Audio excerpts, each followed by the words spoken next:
नमस्कार, आदाब। Crime petrol सतर्क यूपी स्पेशल। आज हम वाराणसी में हैं। कई बार हम अपने डर का सामना नहीं करते, दिल से निकालने की बजाय उसे अपनी आंखों में मूंद देते हैं और डर हम पर और हावी हो जाता है।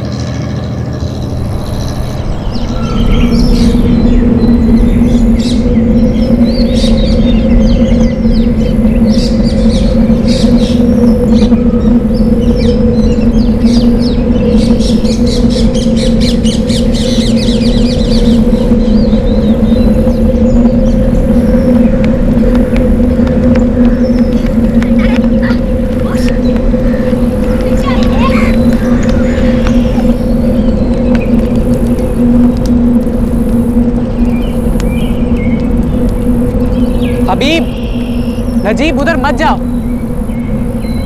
इधर ही खेलो।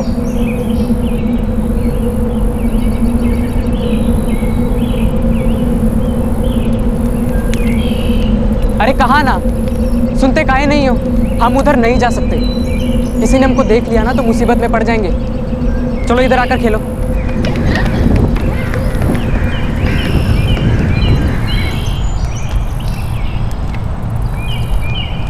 रेहान भाईजान, रात में पकाने के लिए कुछ भी नहीं बचा है। शहनाज, आटा आलू तो बचे थे ना? कहाँ भाईजान, जो था वो मैंने बना दिया, अभी कुछ नहीं बचा है।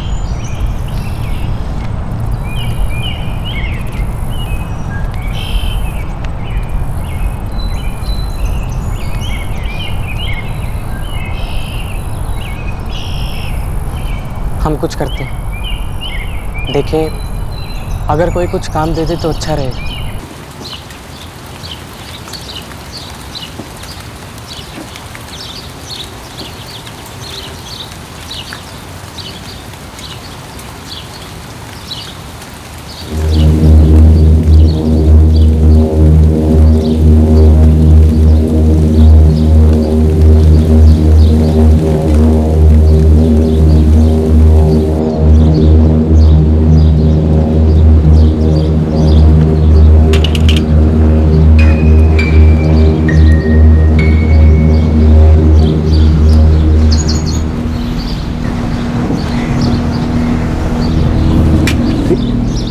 क्या कर रहा है? तुझे मना किया था ना कि इस तरफ मत आया कर। हमें कोई काम दे दो बड़े अबू। तुझे काम दे दो? अरे अगर किसी ने तुझे यहाँ देख भी लिया तो हमारा धंधा बंद हो जाएगा। जा यहाँ से, जा। हमारे पास खाने के लिए निवाला तक नहीं है। 4 दिन से शहनाज, हबीब, नजीब ने ठीक से खाना नहीं खाया। ठीक है, मैं तेरी बड़ी अम्मी से कह दूंगा, वो जाकर तुम लोगों को खाना दे आएगी।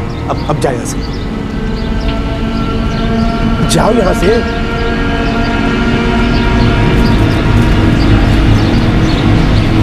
सुन इमरान, किसी को पता नहीं चलना चाहिए कि ये यहाँ पर आया था। जी।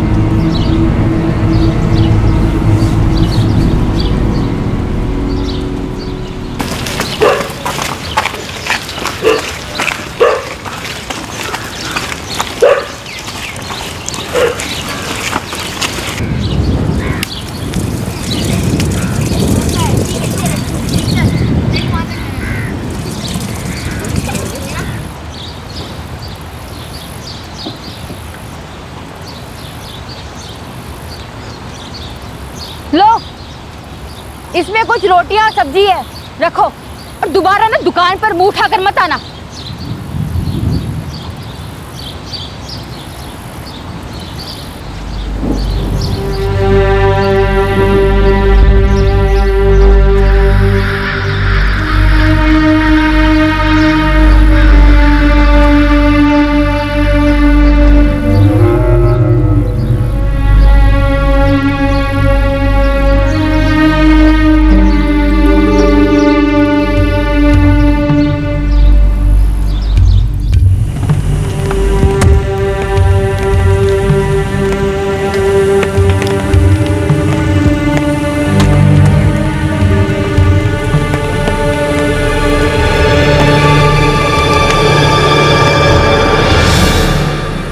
चार बच्चे कब्रिस्तान में अपने माँ बाप की कब्र के पास रह रहे थे। उनका घर पास में ही था, लेकिन उन्हें इस बात की इजाज़त नहीं थी कि वो अपने घर में जाकर रह सके। ना तो कोई उनसे बात करने को तैयार था और ना ही कोई काम देने को। उनकी ज़िंदगी बस लोगों की दया और तरस पर कट रही थी। ऐसा लग रहा था मानो उन्हें गांव से निकाला गया है।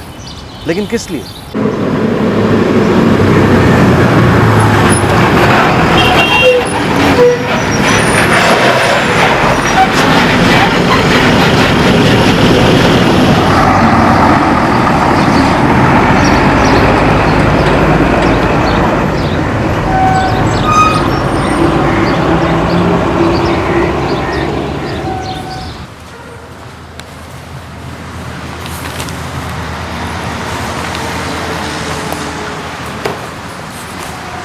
अशफाक, ये वोटिंग रजिस्टर नहीं है, दूसरा दीजिए, जनगणना काम है ये।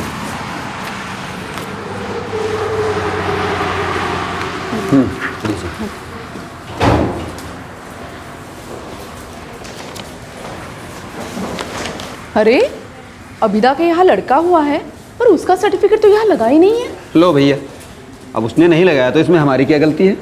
पर जनगणना में तो देना होगा ना। हम दीप्ति मैडम को बता देते हैं, अब देखो वो क्या करती हैं। बगैर सर्टिफिकेट के वो लेंगी कि नहीं लेंगी।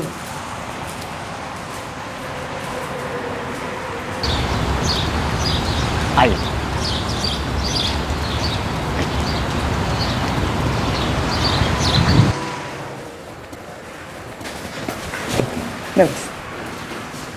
नमस्ते। कैसे हैं आप सब? जी हम सब बिल्कुल ठीक हैं दीप्ति जी। मैडम, वैसे तो आप जनगणना के काम से आए हैं, लेकिन कुछ और भी काम है। एक बार आप देखकर बड़े अधिकारियों से बात कर लीजिए तो सबकी थोड़ी हेल्प भी हो जाएगी। हाँ हाँ, क्यों नहीं, लेकिन पहले ये काम निपटा लेते हैं फिर। ठीक, आइए ना, बैठिए। बैठिए बैठिए।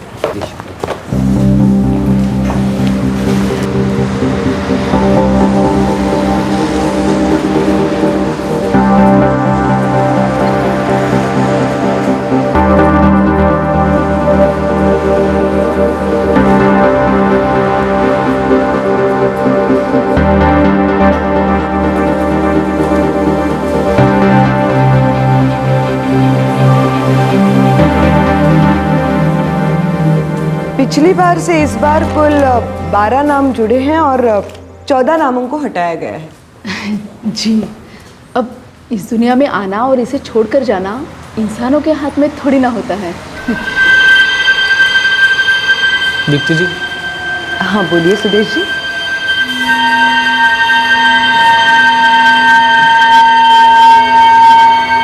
बताइए ना, क्या बात है? दीप्ति जी, जिन 14 लोगों के नाम काटे गए हैं उसमें 4 लोग मरे नहीं हैं, उनके नाम जबरदस्ती काटे गए। लो भैया, इनके पेट में तो कोई बात पचती ही नहीं है। अपने गांव की बात का ढिंढोरा पूरी दुनिया में कर रहे हैं। हाँ, तो पूरी दुनिया को भी तो पता चले इस गांव के फैसले का। कैसा फैसला? जी, उन 14 लोगों में 4 लोग अभी भी इसी गांव में रह रहे हैं। तो फिर उन चारों का नाम इसमें दर्ज क्यों नहीं है?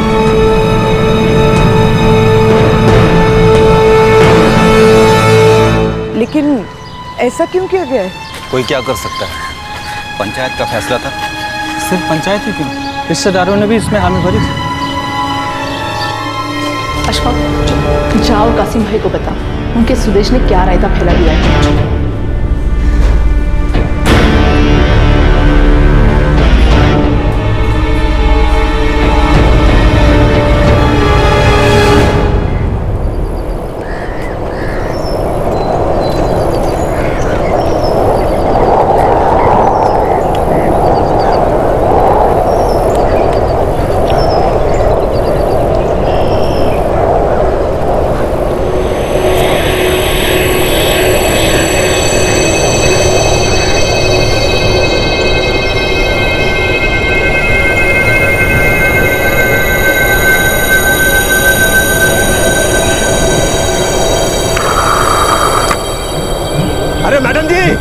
मैडम जी रुकिए रुकिए रुकिए, इन लोगों से दूर ही रहिए।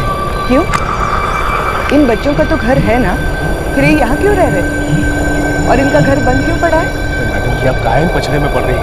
ये गांव का मामला है और आपको हमारे निजी मामले में पड़ने की जरूरत नहीं। आज तक इनके चचा हैं और इन जिंदा बच्चों को उनके घर से निकालकर कब्रिस्तान में फेंकने के फैसले में इनकी भी रजामंदी थी। अरे लेकिन बात क्या है? आप लोग मुझे कुछ बताते क्यों नहीं? ऐसा क्या कर दिया इन बच्चों ने जो आप इन्हें ऐसे सजा दे रहे हैं? अरे ये मारे खुद तो मरेंगे ही, साथ में हमको भी अपने साथ ले जाएंगे। मतलब? मैडम, इनको एड्स है वो HIV वाला। एड्स? लेकिन आप लोगों को कैसे पता? मैडम जी, अल्लाह के वास्ते इन सब चीजों से आप दूर रहिए। आप जनगणना के लिए आई हैं, आपका दिल करे तो जिंदा लोगों में इनको भी गिन लीजिए, लेकिन हमारे लिए ये मर चुके हैं बस। और इस बात को आगे बढ़ाने से कोई फायदा नहीं है। हम लोगों को अपनी तरह से रहने दीजिए बस।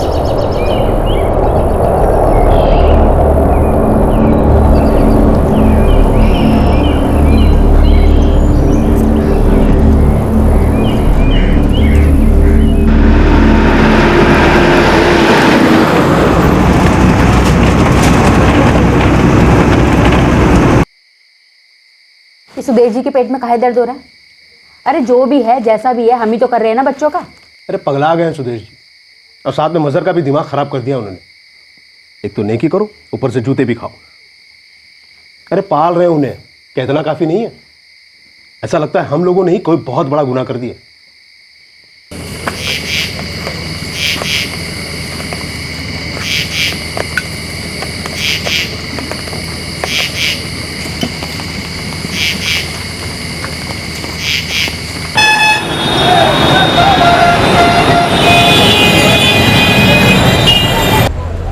यू नो, तुम बिलीव नहीं करोगे, लेकिन सबसे बड़ी बेवकूफ़ी की बात तो ये है कि आज तक उन लोगों ने उन बच्चों का कोई मेडिकल टेस्ट नहीं करवाया। बस ये मान के बैठ गए कि उन्हें एड्स है।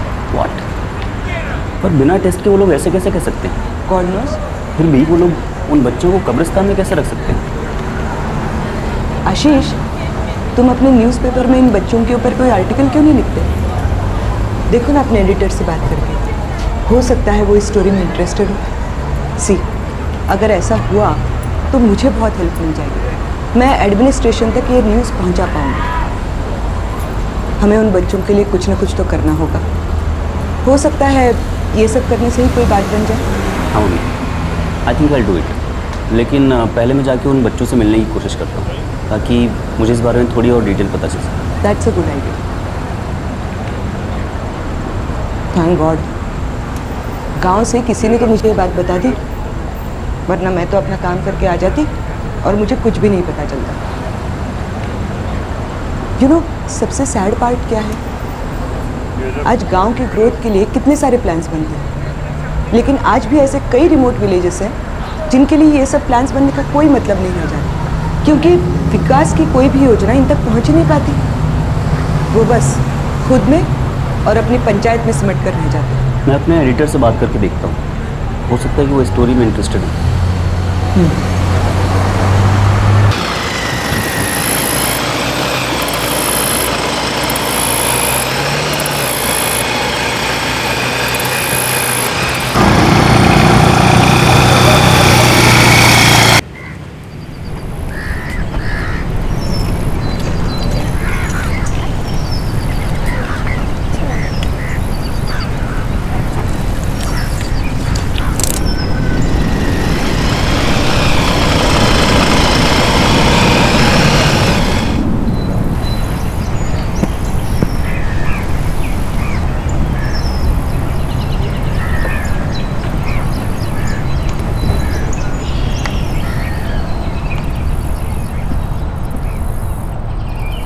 रेहान शेख जी, मैं आशीष हूँ, दीप्ति गुप्ता का बेटा। वो जो कल यहाँ आई थी ना, मैं एक रिपोर्टर हूँ, एक अखबार के लिए लिखता हूँ। मैं यहाँ पर ये जानने के लिए आया हूँ कि गांव वाले ऐसे कैसे कह सकते हैं कि तुम लोगों को एड्स है, और उन्होंने तुम लोगों को यहाँ पर रहने के लिए मजबूर क्यों किया है। देखो, शायद मैं तुम लोगों की कोई मदद कर सकूँ, तो क्या तुम लोग मुझे बताना चाहोगे आखिर हुआ क्या था?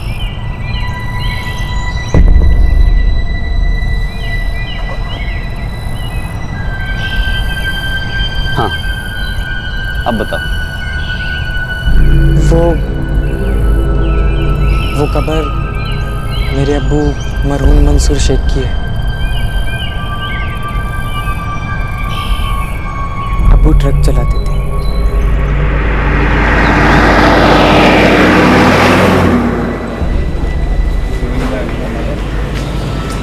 बहुत घूमते थे अब्बू, अलग अलग शहरों में जहाँ उनको काम उनको ले जाए। हमारी अम्मी यही गांव में ही किराने की दुकान चलाती थी। हम और शहनाज गांव में ही पढ़ने जाते थे। यहीं पास में हमारा घर भी है। ये हबीब और नजीब, ये दोनों भी स्कूल जाते थे। 2 साल पहले एक दिन अबू जब घर आए तो वो बहुत ही ज़्यादा बीमार लग रहे थे। बहुत बुरी हालत थी उनकी।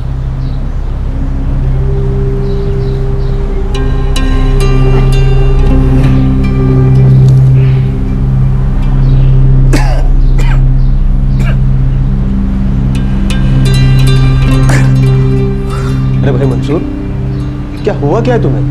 भाईजान आप ही पूछिए, हमको तो कुछ बता नहीं रहे हैं। कुछ पता नहीं चल रहा भाईजान। 6 महीने हो गए वहाँ शहर में अल्लाह जाने कितने टेस्ट करवा चुका हूँ। यहाँ खटिए पे पड़े रहने से ठीक हो जाओगे। नादरा, इसे जिला अस्पताल ले जाओ। जी भाईजान।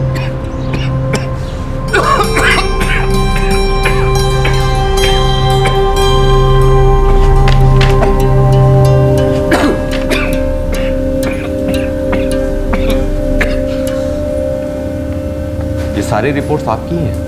जी। फिर तुम ये कैसे कह सकते हो कि तुम्हें कुछ भी पता नहीं है? डॉक्टर ने तुम्हें दवाइयाँ तो दी होंगी ना? जी जी दी हैं, इन्होंने बताया हमको और हम इनको सही समय पर दवाइयाँ देते भी हैं। आपके शौहर को एड्स है और इनकी हालत बहुत ज्यादा खराब है।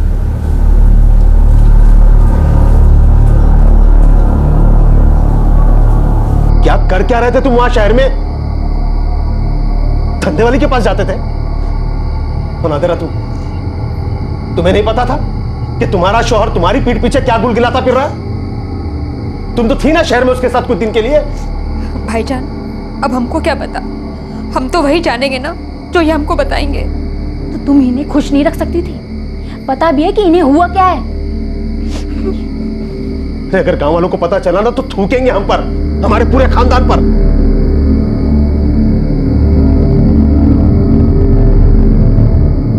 और ये सब तभी से शुरू हुआ। गांव में लोगों ने हमारी दुकान से कुछ भी खरीदना बंद कर दिया था। हमारी हालत बहुत खराब हो गई थी।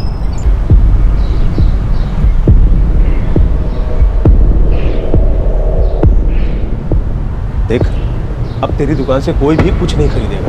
भाईजान हमारा तो दिमाग ही काम नहीं कर रहा है। अब हम क्या करेंगे? अपने बच्चों को कैसे पालेंगे पोसेंगे? आप ही कुछ कीजिए ना। हम किए, तभी तो तुम लोग गांव में अब तक हो। नहीं तो सब तो तुम्हें निकालकर गांव के बाहर फेंकना चाहते थे। हम तो यही कहेंगे कि गांव के बाहर जाकर कोई धंधा पानी ढूंढो। मंसूर को ये बात पहले से पता होनी चाहिए थी। तुझको तो पता है ना राबिया और उसके शौहर के साथ क्या हुआ था?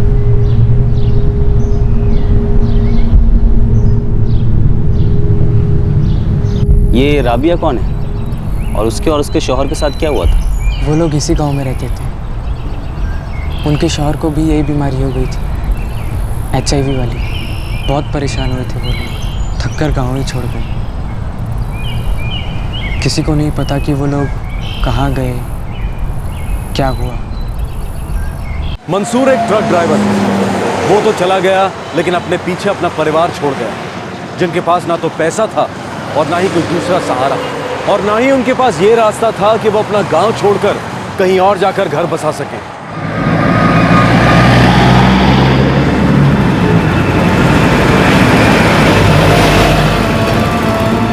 हमने हाईवे पर खाने पीने की छोटी सी दुकान डाल दी।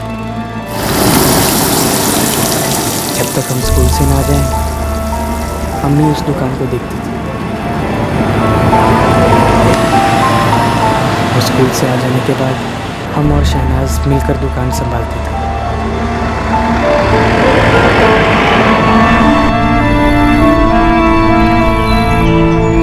फिर एक दिन हमारी अम्मी बहुत बीमार पड़ गई। पूरे दिन पानी की तरह पसीना बहता रहा।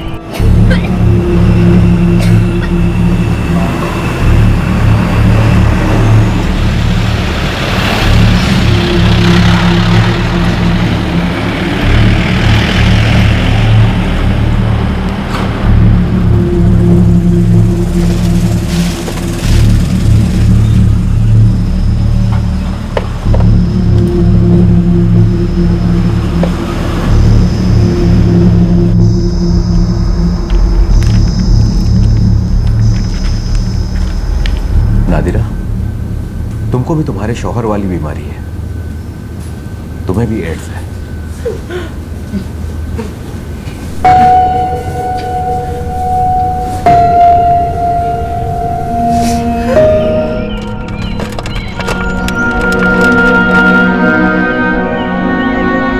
हमारी 10वीं की परीक्षा के 4 दिन बाद ही अम्मी गुजर गई। हमने अम्मी को कहा था कि अगर हम पास हो गए तो हम शहर जाकर कोई नौकरी कर लेंगे और फिर सब कुछ ठीक हो जाता।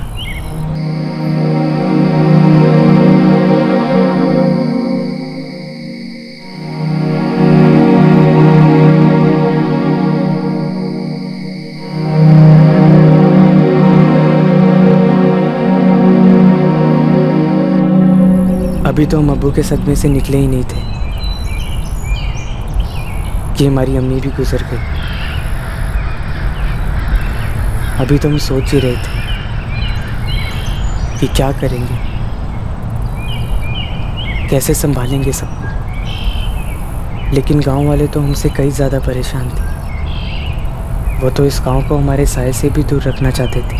भैया देखो, मंसूर को थी ये बीमारी और नादिरा को भी। इससे ये साफ है कि इन बच्चों में भी वो बीमारी ज़रूर होगी। एकदम पक्की बात है। जरूर कोई बुरे काम किए होंगे, तभी तो ये दिन देखने नसीब हो रहे हैं। भाई मैं तो कहती हूँ कि धीरे धीरे कहीं ये बीमारी हम सभी को ना निगल जाए। देखिए, ये बात सरासर गलत है। मंसूर ने गलत काम किए होंगे तो उसे ये बीमारी हो गई, और नादिरा उससे तो पता भी नहीं था, इसलिए वो भी बीमार पड़ गई। लेकिन इन बच्चों को बीमारी कैसे हो सकती है? हाँ, हमने सुना है कि ये बीमारी हवा पानी में घुलने से नहीं फैलती। भाईजान, आपकी अकचरा जानकारी के चलते हम पूरे गांव के जान के ऊपर ये आफत नहीं पाल सकते। कासिम भाई अब आप क्यों मुंह बंद करके बैठे हैं? अरे मंसूर आपके छोटे भाई थे ना। भाई हम बोले तो क्या बोले, हम भी तो ये गांव के ही हैं। हमारी भी बीवी बच्चे हैं, हमें भी उनकी जान की फिक्र है। तो क्या आप रखेंगे इन चारों को अपने घर में? अरे ईका बात हुई? अरे हमारे रिश्तेदार है, इसका मतलब ये नहीं कि हम अपने हाथों से अपना गला दबा ले। देखो देखो भाई, हम तो हसन, आलम, जहां और जमील की बात ही मानते हैं। हाँ, ये सिर्फ अपने लिए नहीं, पूरे गांव के लिए आफत है। अरे हमें जब मंसूर के बारे में पता चला तभी नहीं उठाकर गांव के बाहर फेंक देना चाहिए। देखिए, ये भी गलत होता। पिछली बार राबिया और उसके शौहर के साथ हमने वही किया था। सुदेश भाई, अब चाहे जितना भी फड़फड़ा रहे, लेकिन ये बात हम कभी नहीं मानेंगे कि एक घर के लिए पूरे गाँव को आग लगा दी। अरे भाई, ये तो मनमानी है। मनमानी नहीं है मजर भाई, ये फैसला इतने लोगों ने मिल के लिया है। फिर आप दोनों के बोलने से क्या होगा? अरे हमें तो लगता है इनको यहाँ गांव में रखना ठीक बात नहीं है। हमारी छोड़ो, उनके चाचा का भी तो यही मानना है, अगर वो इनके साथ रहती है बीमारी इनको भी लग जाएगी। बिल्कुल। मासूम बच्चे उन्हें इस तरह उठाकर गांव से बाहर ऐसे कैसे फेंक सकते हैं? देखो भैया, अब हम उन्हें इस गांव में नहीं रख सकते। हाँ, अगर आप सबकी रजामंदी है तो कब्रिस्तान में रहने की जगह दे सकते हैं। अरे ऐसे कैसे भाई, वो इस गांव का कब्रिस्तान है। हम अपने बुजुर्गों के लिए दुआ मांगने उनके कब्र पर जाया करते हैं। तो भाई कोई और जगह बांध दो इनके लिए। उनकी माँ बाप की कब्र के पास ये वहाँ रहेंगे, किसी को कोई नुकसान भी नहीं होगा इनसे। आप लोग इतने बेरहम कैसे हो सकते हैं? अब आपको जो समझना है वो समझिए। अगर हमने ऐसा नहीं किया तो पूरे गांव में गिद्ध मंडराएंगे और हम में से कोई जिंदा नहीं बचेगा। भाई हमारे हिसाब से तो ये फैसला बिल्कुल ठीक है। सुदेश भाई, इतने भी बेरहम नहीं है हम। अरे उन बच्चों के खाने पीने का कुछ न कुछ इंतजाम कर दिया जाए। देखिए, उसकी फिक्र करने की आप लोगों को जरूरत नहीं है। वो हमारा खून है, हमारे भाई के बच्चे हैं, उनके खाने पीने की जिम्मेदारी हमारी। तो फिर ये तय रहा, आज से ये बच्चे कब्रिस्तान में अपने अम्मी अब्बू के कब्र के पास में। बड़े अब्बू आकर बोले कि अब तुम लोगों को घर छोड़कर कब्रिस्तान में ही रहना होगा। तब से हम लोग यहीं हैं।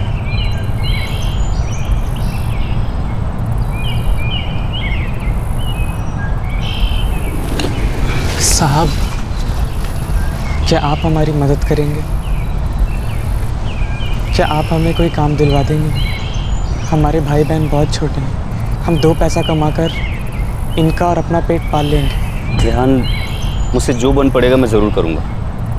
क्या और कितना ये तो मैं भी नहीं जानता, पर मैं अपनी पूरी कोशिश करूँगा।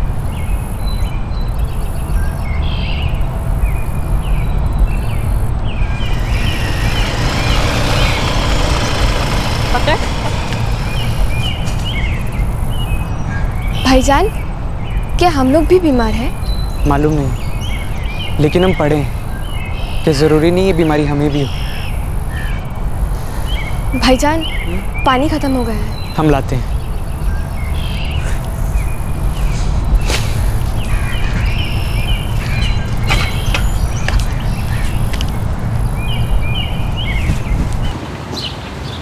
हम पूछते हैं आगे जांच करवा कर क्या हो। उनके अब्बू को बीमारी थी, अम्मी को बीमारी थी, अब ये तो मानी हुई बात है कि बच्चे भी बीमार होंगे। इस लॉजिक से तो आपको, आपकी पत्नी और आपके बच्चों को भी ये बीमारी होनी चाहिए। तो भाई आपके पास कोई दूसरा काम धाम नहीं है क्या? काहे गांव में अपना वक्त बर्बाद कर रहे हैं? और ऐसा नहीं है कि हमें उनकी फिक्र नहीं है, हमारे भाई के बच्चे, लेकिन उनके लिए हम अपने बच्चों की कुर्बानी तो नहीं दे सकते हैं ना। और उन्हें गांव से निकालने का फैसला सिर्फ हमारा नहीं था भाई, पूरे गांव का फैसला था। पर कहाँ हमसे दूर है बच्चे, हमारी नजरों के सामने हैं, और हमारी बेगम रोज जाकर उन्हें खाना देकर आती है। वो बच्चे जिंदा तो हैं लेकिन जी नहीं रहे। तो किसने कहा था उनके अब्बू को कि जाकर बाजार में मुंह मारे? हाँ? और उनकी अम्मी, उन्हें तो अपने शौहर की बिल्कुल फिक्र ही नहीं थी कि वो कहाँ जाते हैं, क्या करते हैं। इन सब में उन बच्चों की क्या गलती है? देखो भैया, आप लोग पत्रकार हैं, गरम गरम खबर ढूंढ के उसे छापते हैं, लोग मजे लेकर उसे पढ़ते हैं, 2-3 दिन तक ऊहा करते हैं, फिर वैसे के वैसे ही हो जाता है। जाइए यहाँ से, हमारी जिंदगी को अपनी खबर मत बनाइए, जाइए। क्या मुंह देख रहे हो भैया, गोश्त पहुंचाना है, जल्दी करो। ला 1 मिनट।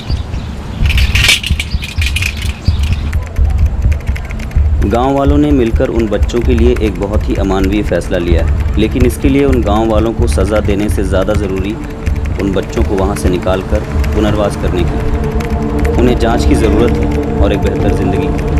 गांव वालों ने जो कुछ भी किया है ये उनकी अज्ञानता की निशानी है। ये बहुत ज़रूरी है कि हर गांव वाले को इस बीमारी के बारे में जागरूक किया जाए, ताकि वो भविष्य में किसी बीमार को या उसके घर वालों को गुनहगार मानकर गाँव से ना निकाले, बल्कि अपने अंदर के डर और अज्ञानता को दिल से निकाल कर दें।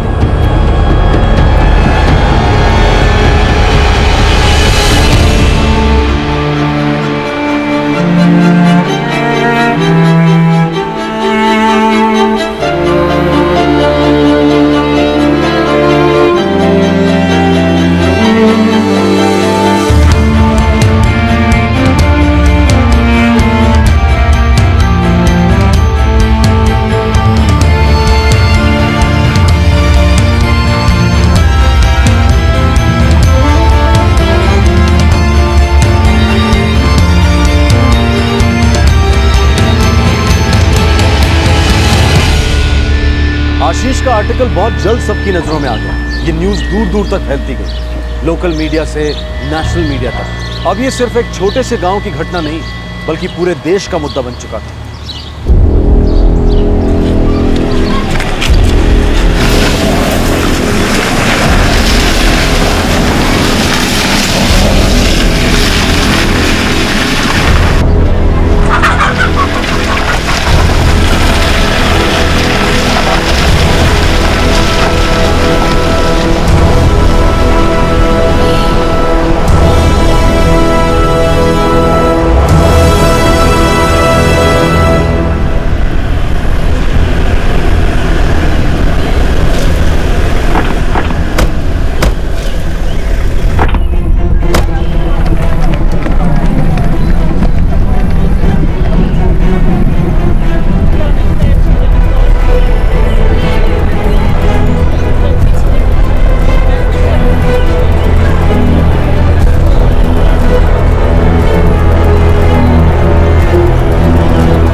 इन्हें तो इतनी भी आज़ादी नहीं कि ये इस कब्रिस्तान में घूम फिर सके।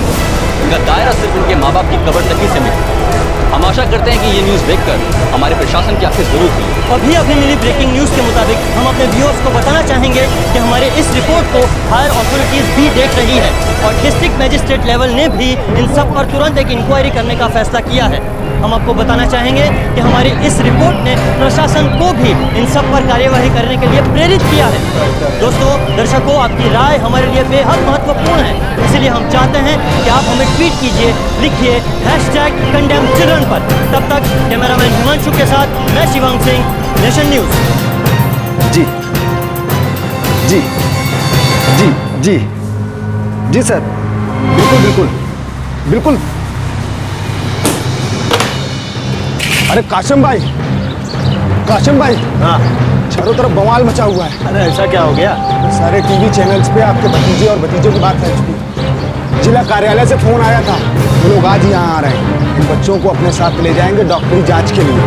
सब लोगों का दिमाग खराब हो गया था। जो जनगणना के काम में सुदेश जी को शामिल किया, ये सारी सरदर्दी वहीं से शुरू हुई है।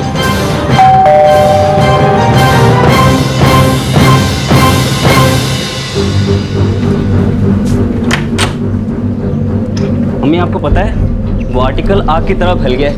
अच्छा, ये तो बहुत अच्छी बात है। तो क्या अब उन बच्चों के लिए कुछ करेंगे? हाँ, अभी पहले तो उनको मेडिकल टेस्ट के लिए ले जाया जा रहा है और हायर अथॉरिटीज से डिस्ट्रिक्ट अथॉरिटीज़ को स्ट्रिक्ट इंस्ट्रक्शंस मिले तो इस बात का खास ध्यान रखें कि उन बच्चों को अब और परेशान ना किया जाए और साथ ही उन्हें रिहेबिलिटेट भी किया जाए। भगवान का शुक्र है, ये सब करने का कुछ तो फायदा हुआ। हाँ मम्मी, मैंने कभी सोचा भी नहीं था कि एक छोटा सा आर्टिकल नेशनल हेडलाइन बन जाएगा। अच्छा है।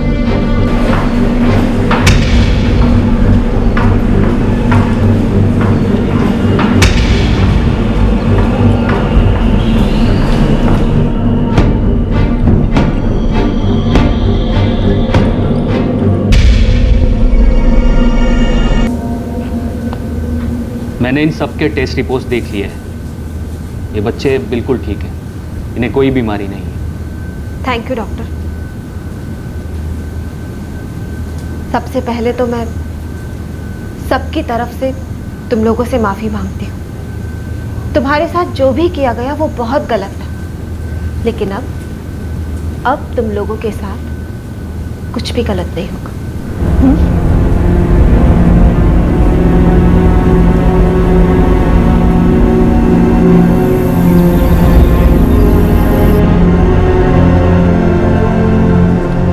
ये बच्चे HIV पॉजिटिव नहीं, इन्हें एड्स नहीं। इन बच्चों को बीमार मानकर आपने जिस तरह की जिंदगी इन्हें जीने के लिए मजबूर किया, ये बहुत गलत था।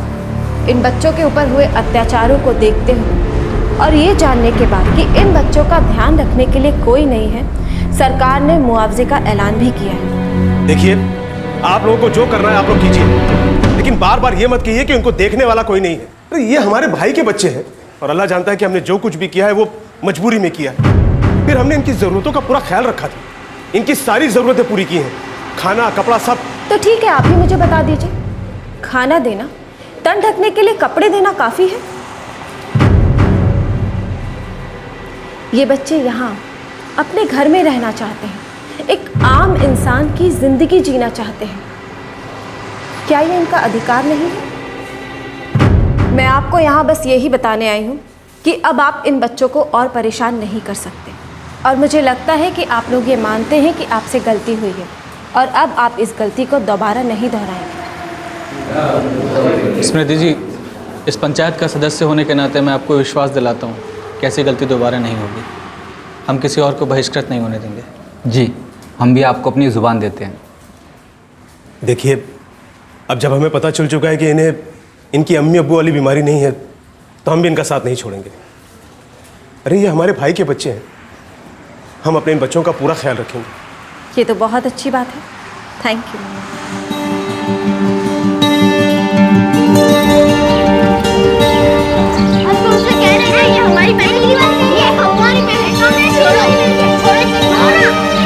और कितना टाइम लगेगा? देरी हो रही है। बस बस आई भाईजान, चलिए। चलो चलो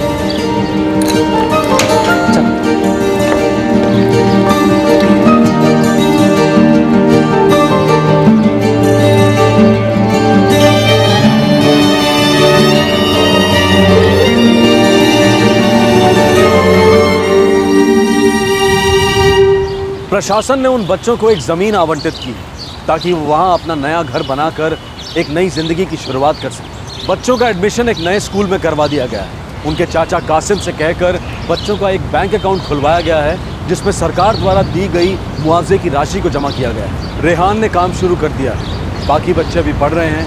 शहनाज घर का काम संभालती है।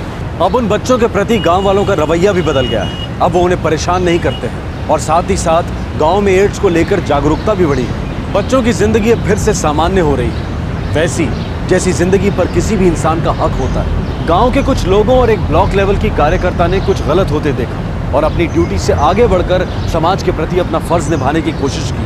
उनका बेटा एक न्यूज़ रिपोर्टर, उसने अपने दायरे से बाहर जाकर उन बच्चों के लिए कुछ करने की कोशिश की और सब ने मिलकर उन बच्चों की सहायता की। इन सब को देखकर एक बात जहन में आती है कि वो सारे क्षेत्र, प्रांत और गांव जो दूर बसे हैं, वो एक एडमिनिस्ट्रेटिव लेवल से जुड़े रहने के बाद भी बहुत सी ज़रूरी चीज़ों से वंचित रह जाते हैं। आज़ादी के 67 सालों के बाद भी हमारे देश का सच यही है कि ऐसे बहुत से शहर हैं जिनका विकास हुआ है, जिनके पास ज़रूरत की सभी चीज़ें मौजूद हैं, लेकिन ऐसे इलाकों और ऐसे गाँव की भी कमी नहीं है जिनके पास ये सुविधाएं बिल्कुल नहीं पहुँची। इन बच्चों को उनकी ज़िंदगी वापस मिल गई, ये सच में बहुत ही सराहनीय बात है। लेकिन क्या ये ज़रूरी है कि कोई भी इंसान तब तक बर्दाश्त करता रहे जब तक उसकी परेशानी पर किसी की नज़र ना पड़े, जब तक कि कोई और आवाज़ ना उठाए? क्या ये ज़रूरी है कि किसी भी चीज़ को तब तक सहना पड़े जब तक कि सबका ध्यान उस पर ना जाए और वो उसे ठीक करे? हमारे आज के एपिसोड की दूसरी कहानी।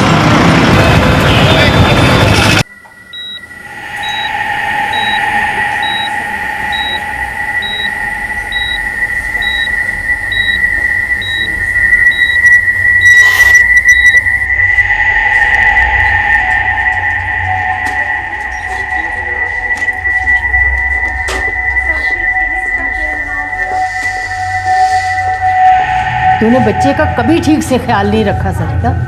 तो फिर किसने रखा? अजय, आपने तो हाथ नहीं बटाया मेरा कभी। हाँ सरिता बस करो, ये कोई वक्त है? तुम दोनों अपना झगड़ा फिर से शुरू मत करो। तुम और तुम्हारी माताजी वक्त देखकर झगड़ा करते हैं क्या धीरेन्द्र? लड़ना बंद करो सरिता, हमारी बच्ची अंदर जिंदगी और मौत से लड़ रही है। आई एम सॉरी, हम बच्ची को नहीं बचा पाए।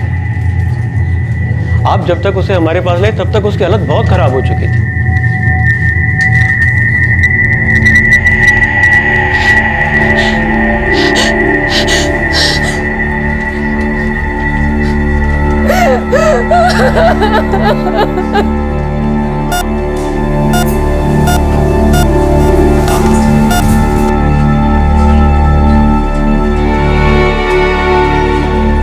बेटा जगदीश, तू चिंता मत कर, दिव्या को कुछ नहीं होगा। प्रेरणा बेटा तू मेरे पास आ जा, मैं तुझे चॉकलेट दिलाता हूँ। हाँ शाबाश। कौन सी वाली खाएगी? लाइट।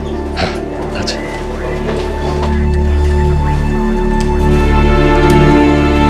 फिक्र मत कीजिए, दिव्या को कुछ नहीं।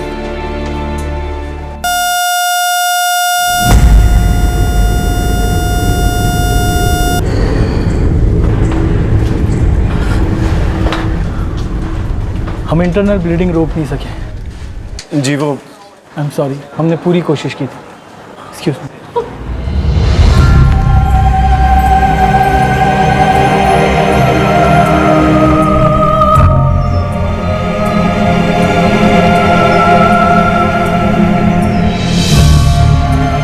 सरिता ने अपनी 4 महीने की बच्ची को खो दिया था, जगदीश सेठी ने अपनी बीवी दिव्या को खो दिया था और 3 साल की प्रेरणा ने अपनी मां को। जो गुजर गए उनके जाने के नुकसान की भरपाई होना नामुमकिन होता है, लेकिन हाँ, कुछ खो जाने का गम, हमदर्दी कई बार लोगों को करीब ले आती है, पर सिर्फ तब अगर उनके साथ आने की वजह जिंदगी में छाया असंतोष नहीं बल्कि सहानुभूति हो, एक दूसरे की तकलीफ समझने का एहसास हो।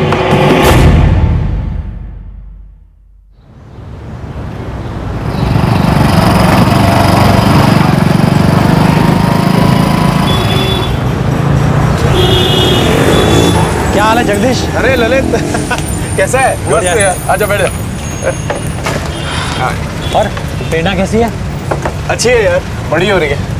अभी भी नाना नानी के साथ रहती है? हाँ यार, यहाँ तो मैं और बाबूजी हैं, कैसे संभालेंगे? दिव्या भाभी को गए 6 साल हो गए। हाँ यार, मुझे तो अब भी यकीन नहीं लगता है जैसे मायके गई है अभी वापस आ जाए। जगदीश मान ले सच्चाई को, कम से कम अपने लिए ना सही प्रेरणा के लिए तो मान ले। अरे यार, तू अपना वो प्रवचन लेके वापस शुरू मत हो जाना।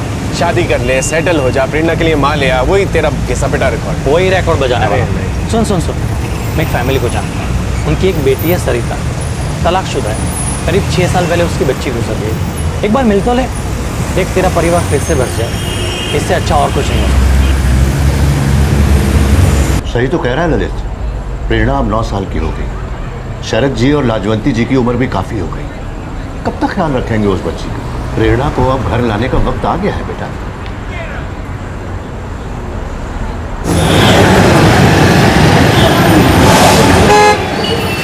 पापा कैसा है मेरा बेटा? बहुत गुस्सा हूँ आपसे। क्यों, क्या हुआ? पिछले वीक क्यों नहीं आए थे? सॉरी, काम में बिजी हो गया था। अगले वीक स्पोर्ट्स डे है और तभी कोई बहाना नहीं चलेगा। नो बहाना, आई प्रॉमिस, मैं हूँगा वहाँ पर, ठीक है? आपके पापा बिल्कुल सही कह रहे हैं बेटा। हमें मालूम है तुम हमारी दिव्या से बहुत प्यार करते थे, पर सच तो यही है कि अब वो नहीं है, चली गई छोड़कर हमें। प्रेरणा को माँ की ज़रूरत है और आपको पत्नी की। आपका परिवार अधूरा है, उसे पूरा कर लो। पापा आज आप मुझे स्कूल छोड़ने आओगे? बिल्कुल ठीक। आज हम तुम्हारे पापा को तब तक काम पर नहीं जाने देंगे जब तक वो तुम्हें स्कूल छोड़कर नहीं आएंगे। हाँ कह दीजिए, अब फैसला ले ही लीजिए। बुढ़ापे के बारे में भी तो सोचिए। चलता हूँ, चलो।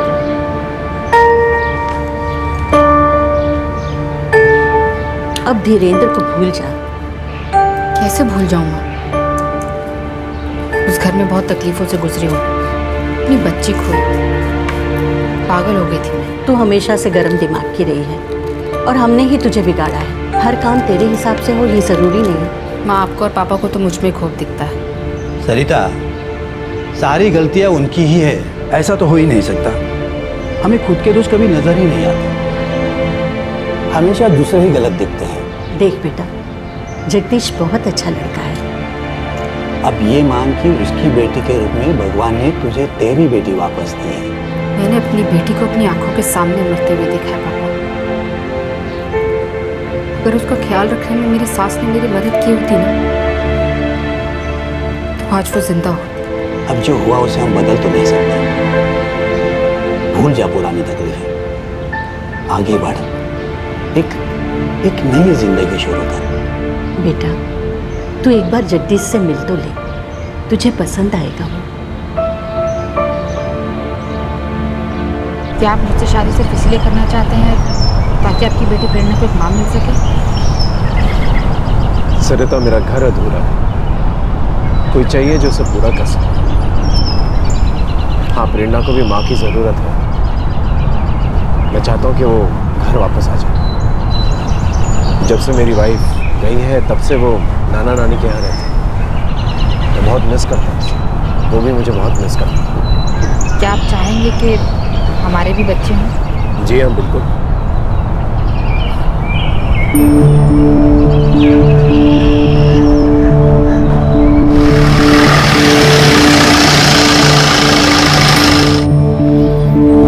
वेलकम हो, आओ।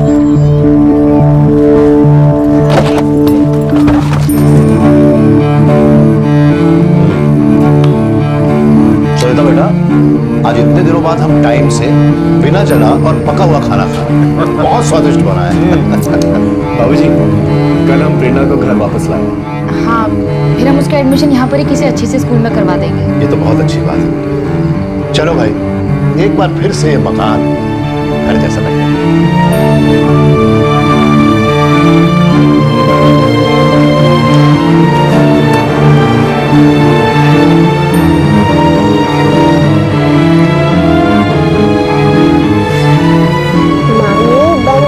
जमुना बहाना, मैं थोड़ी ना कोई हमेशा के लिए जा रही हूँ। शुभ शुभ बोल बेटा।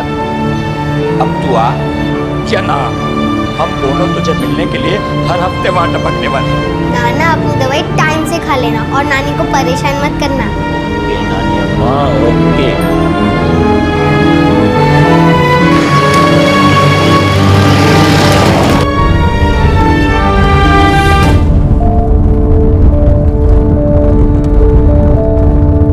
नंदनगर में वीरमदेव नामक एक सन्यासी रहते थे। बहुत ही परोपकारी थे। ईश्वर भक्ति से जो भी समय बचता उसे दुद्दू, मम्मी को बैंगन पसंद नहीं था ना? बैंगन? क्यों बेटा? बस यूं ही, मुझे भी नहीं पसंद। छी,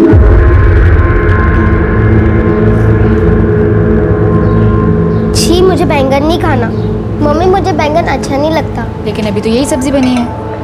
मैंने बताया था ना आपको कि मुझे बैंगन नहीं पसंद है। बेटा मैं तुम्हारी माँ हूँ, कोई आया नहीं, मैं भूल गई। अभी यही सब्जी खा लो।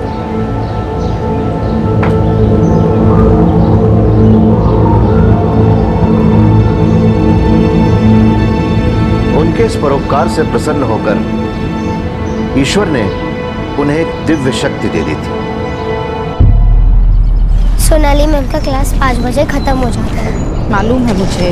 रोज आधा घंटा वेट करना पड़ता है निकलने के लिए। अरे तो तब तक कुछ पढ़ लिया करो ना, मुझे और भी काम होते हैं तो आते आते देर हो जाएगी रोज। मुझे ऐसे जवाब देना ठीक बात नहीं। और फिर आधा घंटा वेट कर भी लिया तो कौन सी तुम्हारी जान निकल गई। मेरे लिए कोई बात नहीं। सोनाली मैम के घर पे काम होता है और स्टूडेंट क्लास के बाद वेट करे, उन्हें वो अच्छा नहीं लगता। बातें मत बनाओ प्रेरणा, ऐसा कुछ भी होता तो मुझसे खुद नहीं बोल देती। वो मुझे बोलती है ना।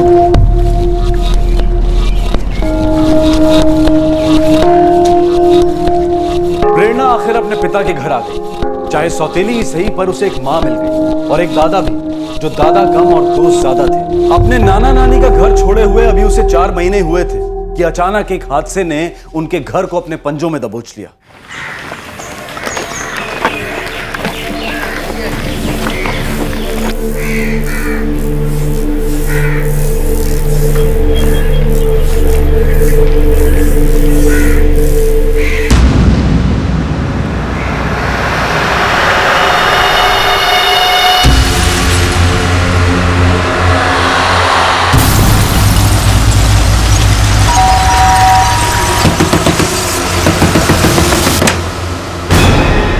क्या हुआ सरिता जी? श्याम भाई साहब, हमारे घर से धुआं निकल रहा है, बहुत डर लग रहा है मुझे। आपने कुछ गैस पर रखा तो नहीं था? नहीं, धुआं बाबूजी के कमरे से निकल रहा है। चाबी तो है ना आपके पास? हाँ जी।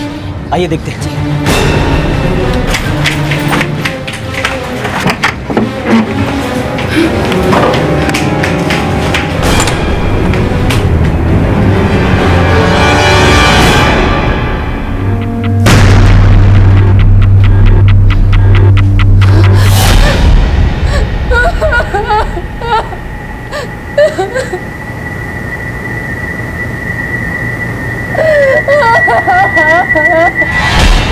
क्या?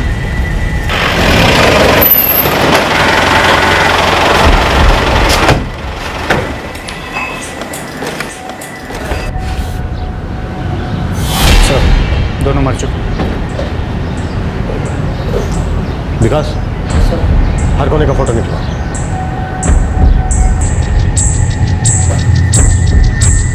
क्या चला हुआ?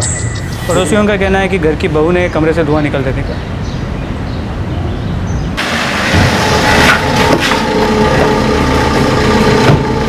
फीस जमा करने के बाद मैं मार्केट तक गई थी सर। कहीं प्रेरणा हो बाबूजी?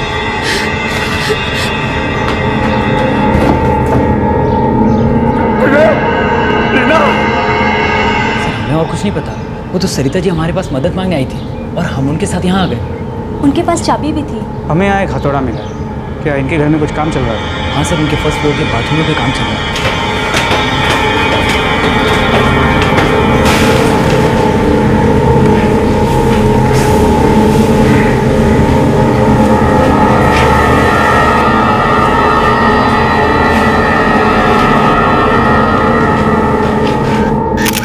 जी मैं घर से निकली कोई 4-4:15 बजे। घर में कोई काम चल रहा था? जी, वो ऊपर वाले कमरे में कुछ काम चल रहा था। मजदूर? आज वो जा चुके थे। 3 बजे। वापस नहीं लौटे? जी, वो उनकी छुट्टी हो गई थी। इतनी जल्दी?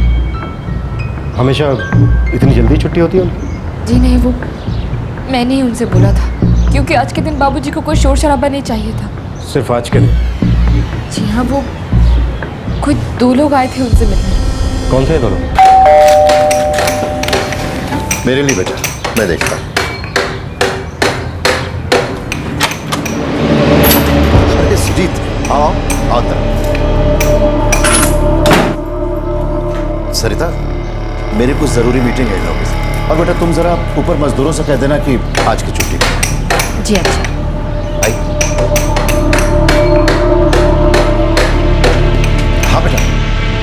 प्रेरणा से कह देना कि मुझे बीच में डिस्टर्ब है, मैं कुछ जरूरी काम। जी ठीक है।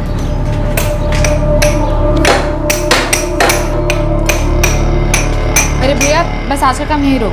कहाँ हो मैडम जी? अरे वो बाबूजी को कोई ठोका पीटी नहीं चाहिए, बहुत शोर हो रहा है।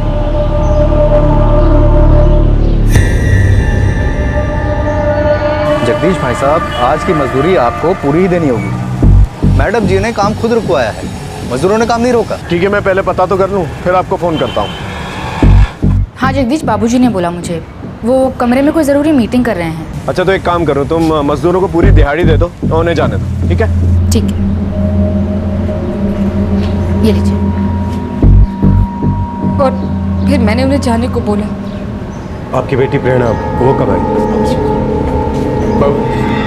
आपकी बेटी प्रेरणा कब आई? करीब 3:30 बजे।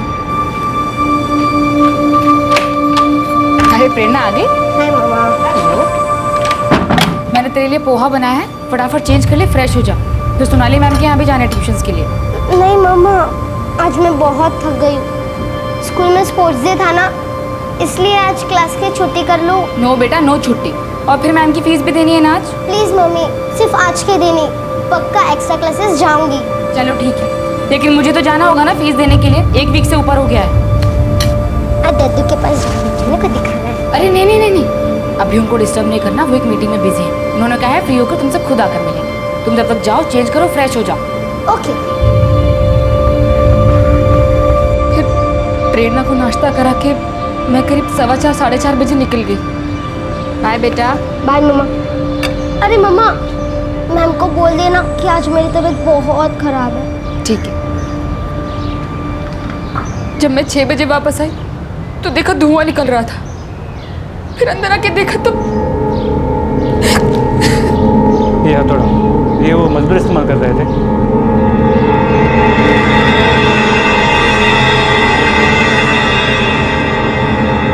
हाँ शायद यही।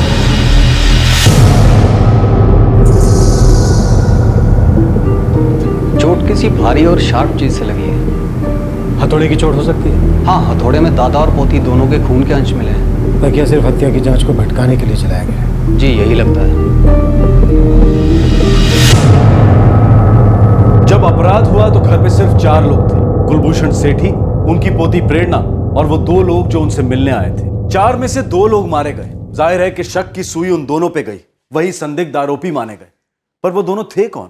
सर मुझे जरा भी अंदाजा नहीं वो कौन हो सकते हैं।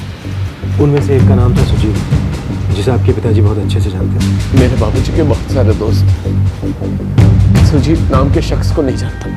दोनों लोगों की उम्र 30 से 35 के बीच लग रही थी। आपने उन्हें कभी पहले देखा है? जी नहीं। आपके ससुर के अच्छे जानकार लग रहे थे। जी देखकर तो यही लग रहा था, क्योंकि वो उन्हें अपने कमरे में ले गए थे। सरिता जी कल हम एक स्केच आर्टिस्ट को बुलवाएंगे, क्या आप उनका हुलिया बता पाएंगी? जी हाँ, मैंने उन्हें ठीक से देखा था, काफी याद है मुझे।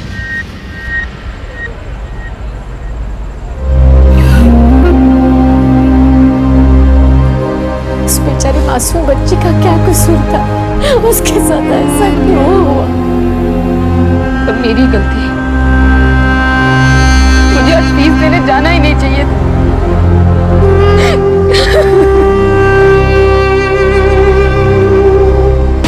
सर, परसों तक डिटेल्ड पोस्टमार्टम रिपोर्ट्स आ जाएंगी, बॉडी हैंड ओवर कर सकते हैं। जितना जल्दी हो सकता है पता करो, फैमिली की हालत खराब। और वो जो 2 आदमी मिलने आए थे, उनका कुछ पता चला?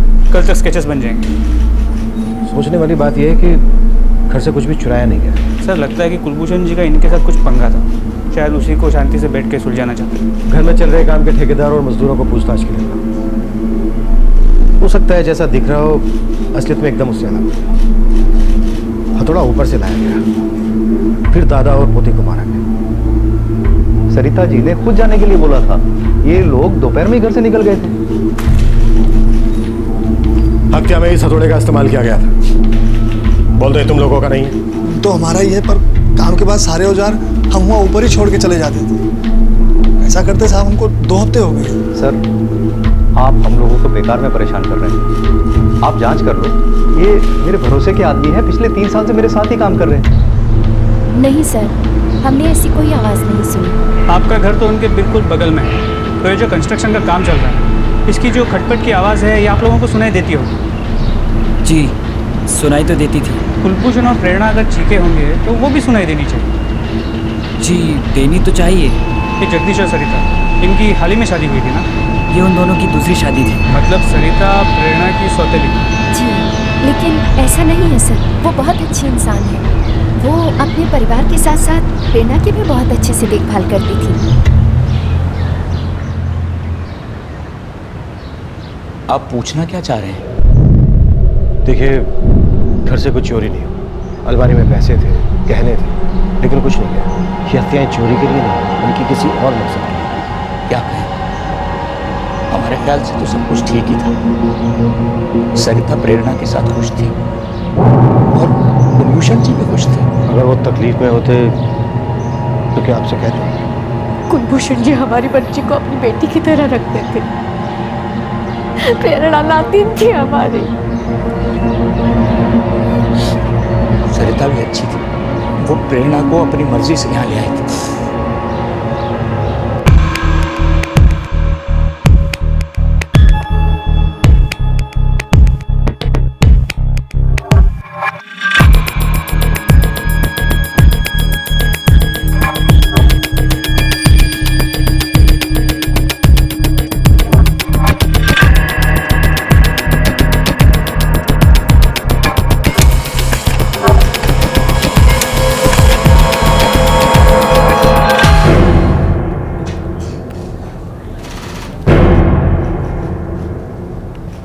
जी नहीं सर, मैं नहीं जानता इन्हें। ये दोनों आपके पिताजी से मिलने आए थे। सर मुझे नहीं लगता मैं इनसे पहले कभी मिल भी चुका हूँ। सर वो जो दो लोग थे उन्हें कुलभूषण जी बहुत अच्छे से जानते थे, मगर सुजीत नाम का उनके कॉन्टैक्ट लिस्ट में कोई नहीं था। ना ही उस दोपहर उनकी किसी से बात हुई थी। चोर चक्कर तो नहीं है?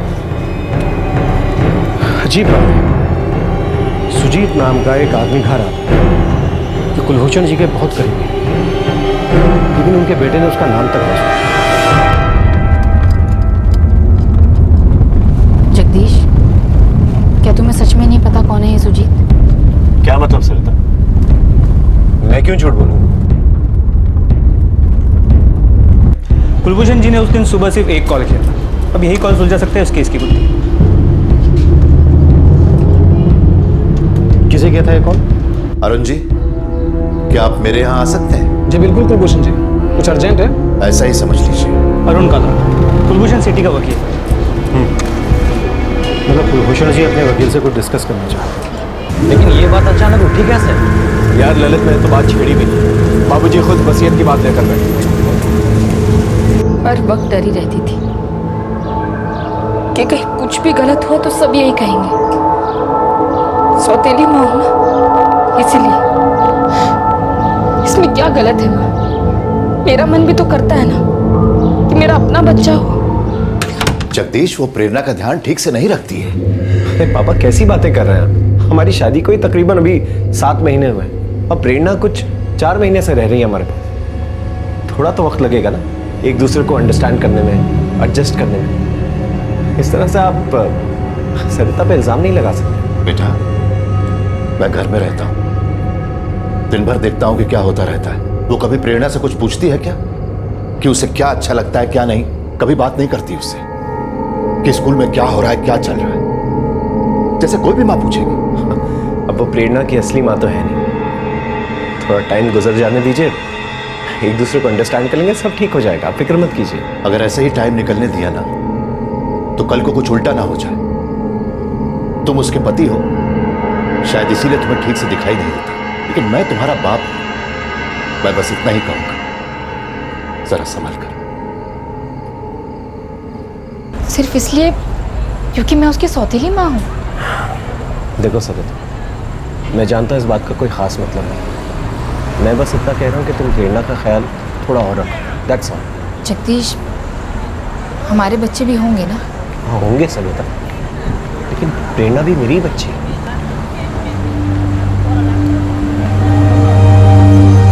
मुझे भी हैरानी हुई थी कि कुलभूषण जी अचानक वसीयत बनाना क्यों चाह रहे थे। क्या वसीयत बनवाना चाह रहे? नमस्ते। नमस्ते। कैसे हो सरिता जी? मैं ठीक हूँ अरुण। अरुण जी, मैं अपनी आधी प्रॉपर्टी प्रेरणा के नाम कर देना चाहता हूँ। ये अचानक कैसे आपने वसीयत बनाने का सोचा? जगदीश और सरिता अपने बच्चे करने की सोच रहे हैं और मैं चाहता हूँ कि कभी भी ऐसा ना हो कि प्रेरणा के प्रति कोई अनदेखी हो। पर आपको ऐसा डर क्यों लग रहा है? अब मैं क्या बताऊं अरुण जी, कुछ वजह है। जगदीश ने आपसे बोला क्या प्रॉपर्टी उसके नाम कर दो या ऐसा कुछ? तो क्या जगदीश ने अपने पिता से बोला था ऐसा कुछ? पता नहीं, कुलभूषण जी ने कभी बताया नहीं, लेकिन ना मुझे जरूर लगा था कि कोई ऐसी बात तो उन लोगों के बीच में हुई होगी। अरुण जी, क्या ये हत्याएं जगदीश कर सकता है? क्योंकि उसी दिन हुआ जिस दिन अरुण जी ने वसीयत की बात आपसे की थी। आप तो जानते ही हैं सर कि आजकल शहरों में कितना डेवलपमेंट हो रहा है। प्रॉपर्टी के दाम तो आसमान छू रहे हैं कि आजकल ज़्यादातर क्राइम्स और मर्डर्स प्रॉपर्टी को लेकर ही हो रहे हैं। अभी हम ये पता लगाने की कोशिश कर रहे हैं कि ये डबल मर्डर किसी एक आदमी ने किया है या फिर दो लोगों ने मिलकर। और वो दो लोग कौन थे जो कुलभूषण जी से मिलने आए थे? सुजीत और उसके साथ वाला आदमी। देखिए, मैं कुलभूषण जी को पिछले 15 सालों से जानता हूँ और मेरे ख्याल से तो वो किसी सुजीत को नहीं जानते थे। इन हत्याओं का कारण घरेलू क्लेश होने का अंदेशा बढ़ता जा रहा था और इस घरेलू क्लेश की वजह थी एक सौतेली माँ का अपने बच्चों की चाह रखना, एक पिता का अपनी बेटी के लिए माँ की जरूरत पूरी करने की चाह रखना, एक दादा का अपनी पोती के भले की चाहत रखना। कोई तो था जो इन हालात से एकदम असंतुष्ट था, नाखुश था। जी, सरिता अपने बच्चे चाहती थी। वो प्रेरणा को पसंद नहीं करती थी क्या? क्या मतलब सर? वो प्रेरणा से बहुत प्यार करती थी, भले उसकी अपनी बच्ची नहीं थी। देखिए सर, जब से मेरी पहली पत्नी का देहांत हुआ तब से ही प्रेरणा जो है अपने नाना नानी के यहाँ रहती।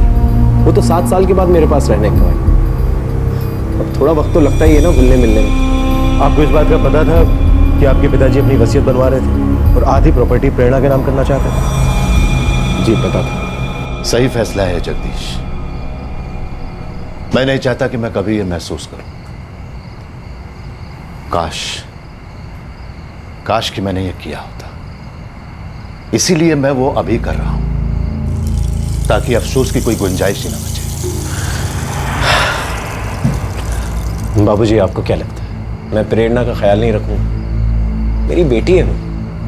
बेटा, मुझे तुम्हारी कोई फिक्र नहीं, लेकिन जैसे जैसे समय गुजरेगा और सरिता के और तुम्हारे बच्चे होंगे, सरिता बदल सकती है और वो तुम्हारा चीजों को देखने का नजरिया भी बदल सकती है। मैंने उनसे कहा भी था कि चिंता ना करें, ऐसा करने की कोई जरूरत नहीं। सरिता को इसका पता था?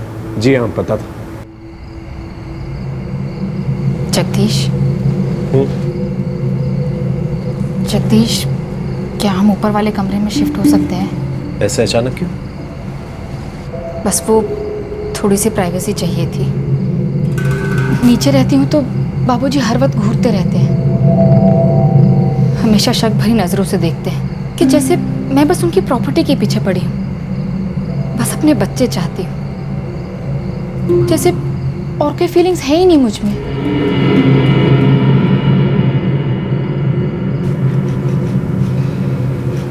जगदीश, मुझे शक है ना तो कोई सुजीत है और ना ही उसका कोई साथी।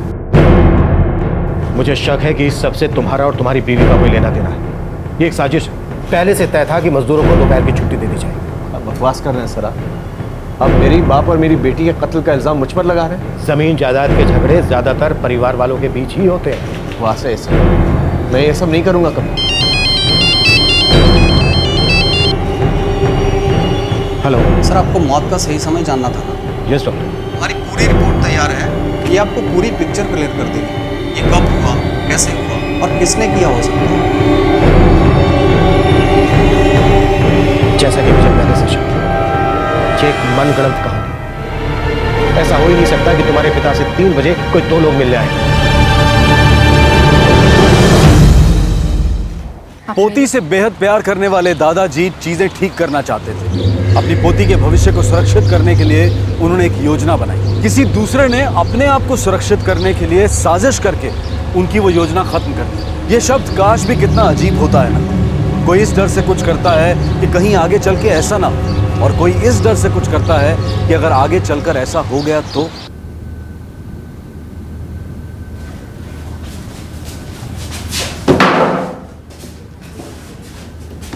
क्या बात है सर? आपने उस दिन मार्केट से कुछ नहीं खरीदा, वापस लौटते वक्त साथ में कुछ नहीं। जी नहीं, उसके हाथ में कुछ नहीं था। जो उनका पर्स था। जी मैंने मार्केट से कुछ नहीं खरीदा। आपके पास घर की चाबी थी, आप खुद खोलकर भी तो चेक कर सकते थे। घर से बहुत धुआं निकल रहा था सर, मैं बहुत डर गई थी। सोनाली मैडम को आपने 4:30 बजे फीस दी। कोई 4:30 बजे वो फीस देने आई थी। पक्का? जी पक्का। प्रेरणा की तबीयत ठीक नहीं है इसलिए आज वो आएगी नहीं। ठीक है, लेकिन उससे कह दीजिएगा कि और क्लासेस मिस नहीं करें। उस दिन मेरी ट्यूशन क्लास 5 बजे थी, मंगलवार, मुझे अच्छे से याद है। 1-1.5 घंटे तक मार्केट में आप फालतू बन गए, वहाँ से कुछ खरीद कर नहीं लाए। मैंने बताया ना सर आपको कि मैंने कुछ नहीं खरीदा। असल में आपको बॉडीज के जल जाने का वेट जो करना था। ये आप क्या कह रहे हैं? आप मुझ पे इल्जाम लगा रहे हैं। आपने अपने ससुर और बेटी का मर्डर किया है। सॉरी, सौतेली बेटी। आपके घर से सोनाली मैडम के घर के बीच की दूरी है मुश्किल से 20 मिनट की, लेकिन वापस लौटने में आपको इतना ज्यादा वक्त लगा। अब इसकी कोई ना कोई वजह तो होगी नहीं। ये आप क्या झूठी बातें बना रहे हैं मेरे खिलाफ? झूठी बातें आप बना रही हैं, मनगढ़ंत कहानी आप सुना रही हैं। आपके ससुर की मौत का असल टाइम है 2 बजे, उन 2 लोगों के घर आने से काफी देर पहले। और प्रेरणा की मौत का टाइम है 4 बजे, आपके घर से निकलने से बस थोड़ी सी देर पहले। और आपने उन मजदूरों को घर से जाने के लिए कहा 1:30 बजे, प्रेरणा के घर आने से काफी देर पहले। और तब तक आप अपने ससुर का मर्डर कर चुके हैं। सर मजदूर 3 बजे नहीं, लगभग 1:30 बजे के आसपास ही खाना खाकर चले गए। जाहिर सी बात है, आप अपने ससुर के इस फैसले से नाखुश थी कि वो आधी प्रॉपर्टी प्रेरणा के नाम कर रहे थे। अरुण जी, मैं अपनी आधी प्रॉपर्टी प्रेरणा के नाम कर देना चाहता हूँ। जगदीश ने आपसे बोला क्या प्रॉपर्टी उसके नाम कर दो या ऐसा कुछ? मुझे जगदीश को लेकर कोई फिक्र नहीं है, लेकिन सरिता, वो प्रेरणा को पसंद नहीं करती। दरअसल वो प्रेरणा को अपने आप से दूर कर देना चाहती है। मैं आया नहीं हूँ तुम्हारे। मैंने ऐसा कब कहा? आप मुझसे गुस्सा क्यों होती हो? सारा दिन तुम्हारे नखरे नहीं झेल सकती। अगर मैं इतनी बुरी हूँ तो मुझे यहाँ लाए क्यों? मैं नहीं लाई तुम्हें यहाँ। तुमने प्रेरणा से क्या कहा? सबको मौका चाहिए ना मुझे कोसने का। अगर मैं उसकी सगी माँ होती तो ये सब कुछ नॉर्मल माना जाता ना, लेकिन नहीं, मैं सौतेली हूँ ना, इसीलिए करो सब मुझ पे शक। पापा को लगता है कि मैं सच नहीं बोल रही हूँ। अब एक ही बात बार बार तो नहीं बोल सकती ना दद्दू। बेटा, मुझे लगता है कि वो आंखों से देखता नहीं, सिर्फ सुनता है, इसीलिए उसे बात ठीक से समझ में नहीं आ रही है। आप मेरे और जगदीश के बीच झगड़ा करवाना चाहते हैं ना? आप जगदीश को खुश नहीं देख सकते? आप मुझे खुश नहीं देख सकते? बेटा, मैं तुम लोगों को खुशी देखना चाहता हूं, और जहां तक मेरी खुशी का सवाल है तो वो प्रेरणा में बसती। तुम उसे मां जैसा प्यार दो, उसे खुश रखो, बस मुझे और कुछ नहीं चाहिए। प्रेरणा मेरी बेटी नहीं थी। अपनी बेटी को तो मैं बहुत पहले ही खो चुकी थी। मैं बस अपना बच्चा चाहती थी और वो सब प्रेरणा के नाम कर रहे थे। मैंने बहुत तकलीफों के बाद फिर से जिंदगी बनाने की कोशिश की थी। मैं जगदीश के साथ अपना घर बसाना चाहती थी और मेरे ख्वाब को मिट्टी में मिलाया जा रहा था।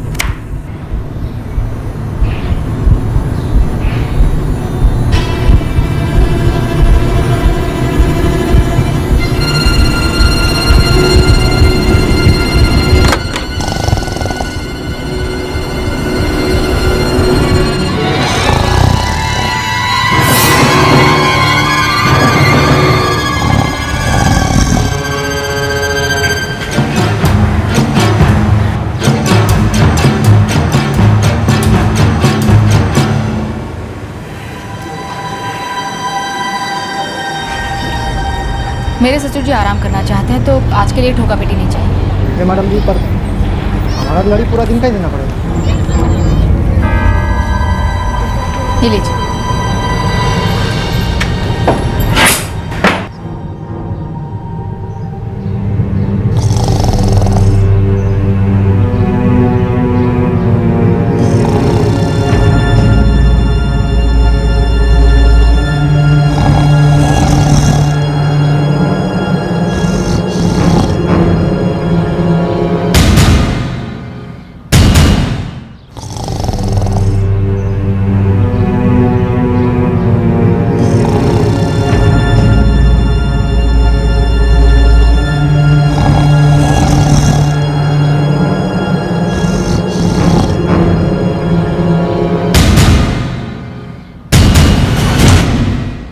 क्लास नहीं जाना। तुम्हें जाना होगा, ट्यूशन की फीस भी देनी है। जाओ चेंज करो। आप मेरे से जबरदस्ती क्यों कर रही हो? ट्रेनर को वहाँ अंदर नहीं जाना। क्यों? बाबूजी ने मना किया उन्हें डिस्टर्ब करने के लिए। आपको किया होगा, मुझे नहीं। मैंने कहा ना तुझसे अपने कमरे में जा, चेंज कर और खाना खा। बाबूजी का इंतजार कर। समझ में नहीं आता तुझे? हाँ चल जा।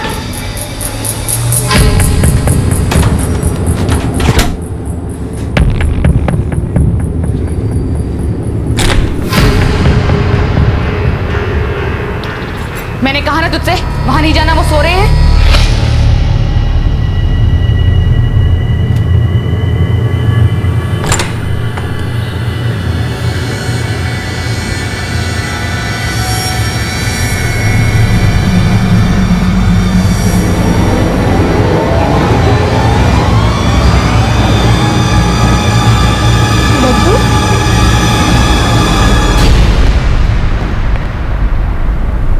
दद्दू?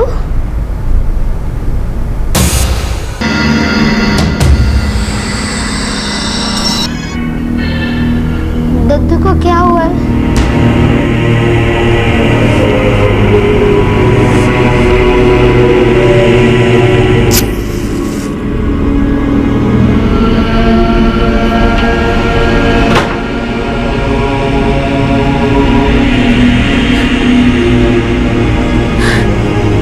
पति को मालूम था इस बारे में? नहीं, उन्हें कुछ नहीं पता था।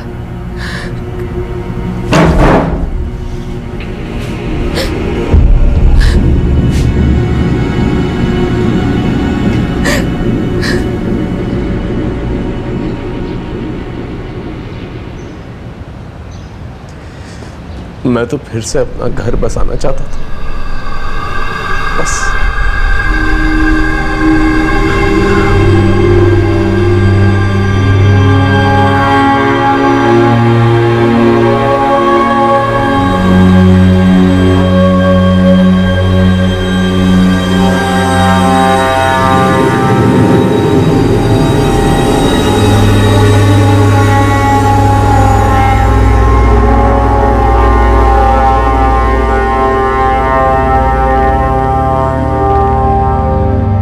सरिता इस वक्त न्यायिक हिरासत में है। NCRB national crime record bureau के अनुसार आईपीसी अपराधों में से 20% का ताल्लुक जमीन जायदाद से होता है। प्रॉपर्टी की तेजी से बढ़ती कीमतों और इन अपराधों में भी एक संबंध देखा गया है। इन अपराधों में से काफी अपराधों के तार परिवार के अंदर जुड़े पाए गए। जो आपके पास नहीं है उसकी चाहत रखना, कोशिश करना एक महत्वाकांक्षा मानी जा सकती है, मकसद माना जा सकता है, लेकिन उसे जोर जबरदस्ती से हासिल करना, उसके लिए अपराध का सहारा लेना, ये लालच की हद ही माना जाए।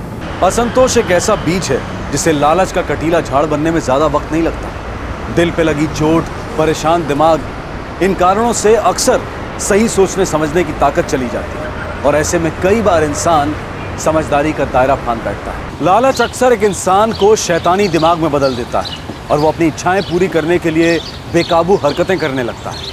अगर इस असंतोष के बीज को असलियत की मिट्टी में बोया जाए, सब्र के पानी से सींचा जाए और आपसी बातचीत की हवा में पनपने दिया जाए तो इससे एक समझदारी का फूल खिल सकता है। हमें बेहद सतर्क रहने की ज़रूरत है कि कहीं हमारा असंतोष, हमारी निराशा हम पे सवार ना हो जाए, और अगर ऐसा हो जाए तो उस पर तुरंत लगाम कसने की ज़रूरत है ताकि हालात ऐसी जगह ना जा पहुँचें जहाँ बाद में हमें ये महसूस हो कि काश। आपसे फिर मुलाकात होगी क्राइम पेट्रोल सतर्क में एक और नए केस के साथ रात 9 बजे। तब तक अपना ख्याल रखें, सुरक्षित रहें और याद रखें, सही वक्त, सही कदम, सतर्क रहें। जय। इस तरह के और भी एपिसोड देखने के लिए हमारे चैनल को सब्सक्राइब करें और बेल आइकन दबाना ना भूलें।